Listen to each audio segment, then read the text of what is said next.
Hello, my book friends. I'm back this week. It's finally arrived. Teen Titans, Beast Boy Loves Raven. This comic was written by Garcia with art done by the amazing Gabriel Picolo. His art has always been stand out as something that deserves to be in the DC canon, and now it is. Well, I mean, it's got the logo on it, so they're giving the thumbs up. We are picking up in this book right where we left off in the last two. As such, these are kind of fairly sequential. If you haven't read it and are worried about spoilers, or just go read it.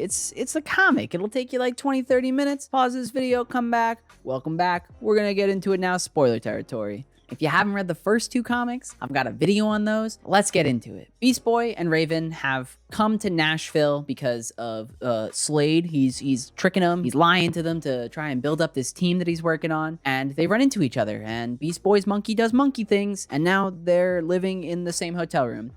We'll talk about that later. I do think we get some cute little romance here between Beast Boy and Raven, and that's really why we're here, so I can't really say that I had issues with it. Naturally, the art in here is amazing. I feel like the colors pop a bit less than I would like them to. They're all kind of muted. They seem to have this like glaze over them of a dusty purple or something, but it's not a big issue. Didn't really detract from my opinion of the comic. Just something I kind of noticed when I was looking through it while writing this review, that I wanted more rich color in here. In a lot of Gabriel Picolo's other work, we see vibrant popping colors, and while those colors exist here, they don't pop as much, and I'm not sure if that's like a post effect or something that's going on there. Or maybe it's the colorist that is in charge of helping out with these, and it's not Gabriel himself doing them. I don't know, not a major issue, just something I thought I'd pick at. An overall boon to the craft of this comic compared to the last two is that we get way more thought bubbles. That's gonna give us a lot of the internal monologue that I felt like was lacking in the other two comics. We got a few of them, I think, but nothing that really gave us a lot of insight like a book gives you that internal monologue. Even DC Comics themselves have a lot of thought bubbles in the mainline comics, and adding them here gives it a more comic-y feel that I think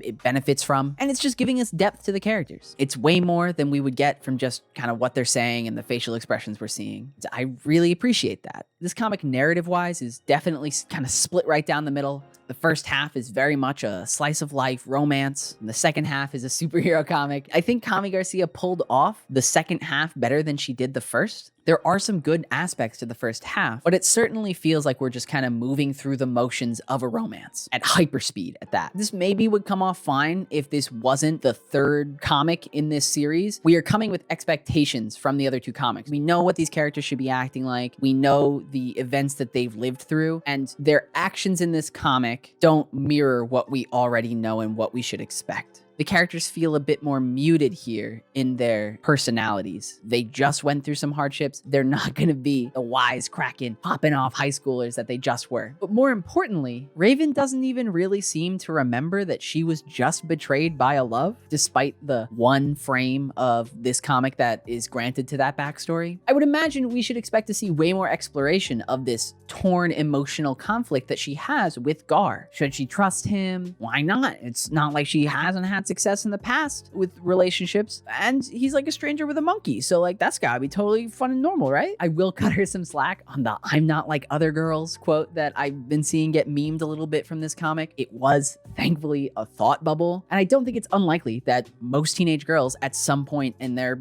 growing up hood think I'm not like other girls. And she's got a demon dad. I think she gets a little slack there to think that. But this refusal to acknowledge her past traumas is something that I think is the biggest detractor of this love story at the beginning that Garcia isn't wrestling with. The whole kickoff to this relationship feels unearned because of it. It starts with maybe 3 lines. He asks her out. She says no. He gets tumbled over, funny jokes, haha, Gar. He asks her out again because he's down bad. And then she says yes and goes to the hotel with him. There's like a jump there that I don't think we're getting as the reader. We don't know why Raven is making this decision other than, oh, what are the odds that I'm gonna date 2 sleeper cell agents that are trying to screw me over? I'll certainly give it a lot of slack because I feel like Garcia is expecting the readership to already be cheering for these two characters to get together. We're already fans of them. We kind of know what to expect from these two characters. And it seems like the goals based on the second half of this comic are way wider and further reaching than just Beast Boy and Raven, but the comic's called Teen Titans: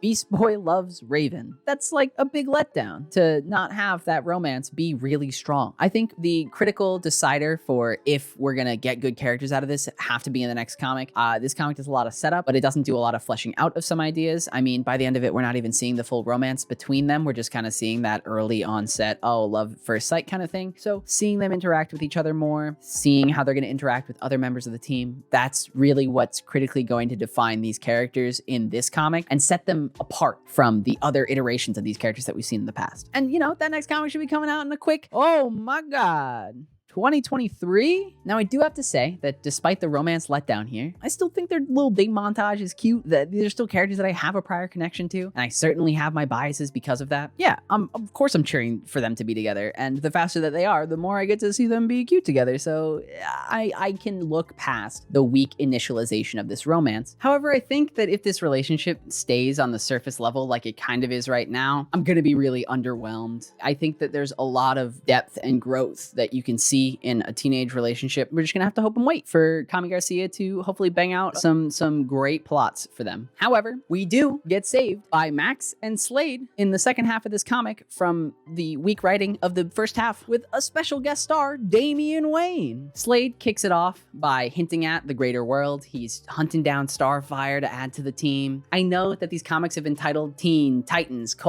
However, based on the first two stories and the focus on Beast Boy and Raven in this story, I could totally see a timeline where we just kind of ignore the other members of this team just for Beast Boy and Raven. And while we aren't much closer to figuring out why he wants to put this team together by the end of this comic, we at least get confirmation that they're totally getting the whole band back together. Sit down, it's Wednesday afternoon, you just got home from school, Lunchable in hand, the Teen Titans theme song is playing in the background, your mom's making chicken nuggies or something, even though you've already got a Lunchable. I've kind of lost the plot on this theoretical situation. We're back to the good old days. It's coming in strong. I think that the general exploration and use of powers is done really well in this story, adding to that superhero aspect that is the stronger portion of it. We get some more exploration of Gar trying to wield and control his powers, and Raven seeming like she has a pretty good containment on her powers, not necessarily control, but perhaps a bit more control than what she did have in the last comic. Though her ability to release and contain Trigon is a bit confusing.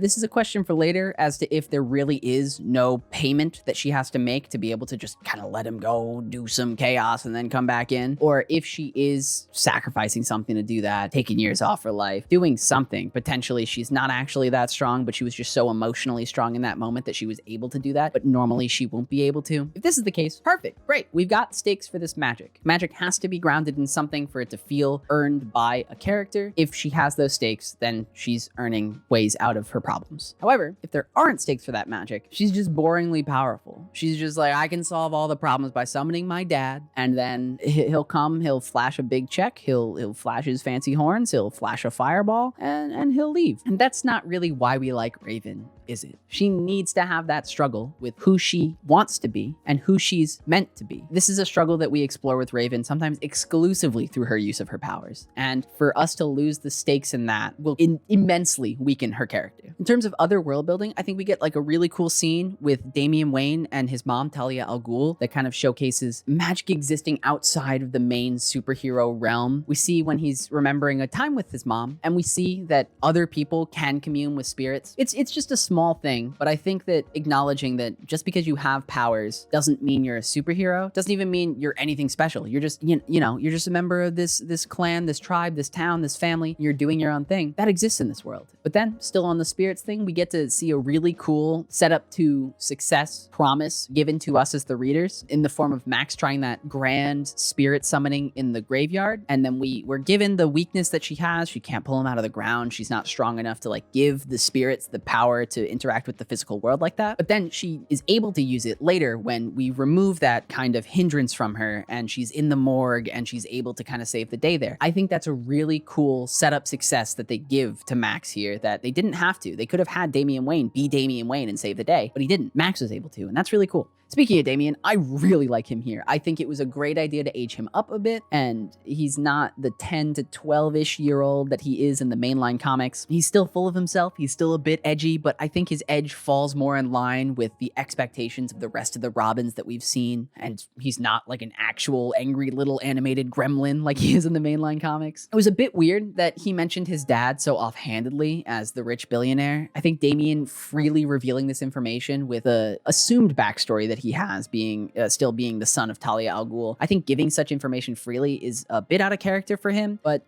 you know, it's not a major gripe. It was just something that really stuck out to me as someone who reads a lot of Batman comics. The big critical winner for Damian Wayne here, other than him not being so obnoxious, is that he's not Omega busted powerful. And that's so important to me. I really don't like Damian Wayne in the main comics for the most part. When he's hanging out with Superboy, he's real great because Superboy is like actually untouchable busted. And so Damian kind of looks weaker in comparison and gets put in more dangerous situations that he can't pull himself out of. But here, yeah, his mom's still Talia al Ghul of the League of Assassins. His dad is still Batman of the League of Batmans. He's still just a kid. He's still doing training. He's still growing up.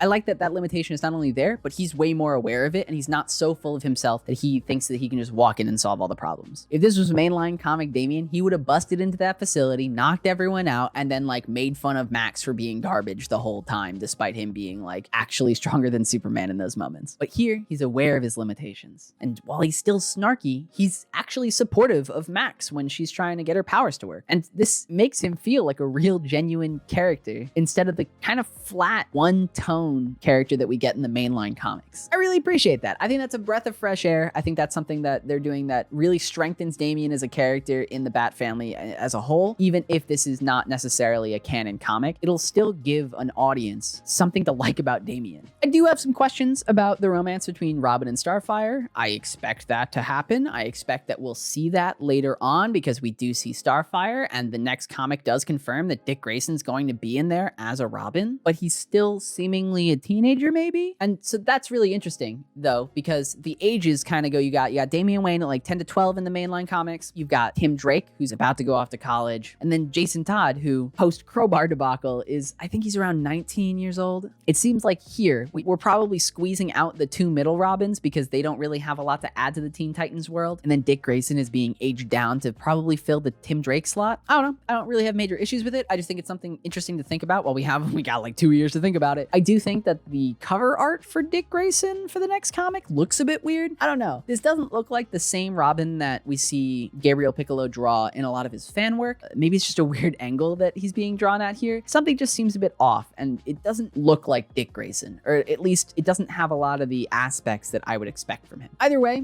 I'm really excited to add more people to this team. I think as we flesh the team out more, we're going to be a bit more firmly set in the superhero world with slight escapes to slice of life, kind of similar to how the Cartoon Network show was. And I hope that the brevity of the romance in this comic was exclusively because of the tight page count and a need to start moving the rest of the team gathering forward, and not because Kami Garcia can't write this romance well. Well, there are a few slight hits to this comic. Overall, I really enjoyed reading through it. I had a fun time with these characters. I had a lot of fun spending more time in this world. I'll give it 4 out of 5 crowbars to the dome. Have you already read this comic? What do you think of it? Let me know down in those comments. Did you like what I had to say or found anything that I said interesting? Why don't you hit that like button? If you haven't yet, why don't you hit that subscribe button while you're at it? Thank you so much for watching this video. I'll catch you in the next video. And until then, stay lit.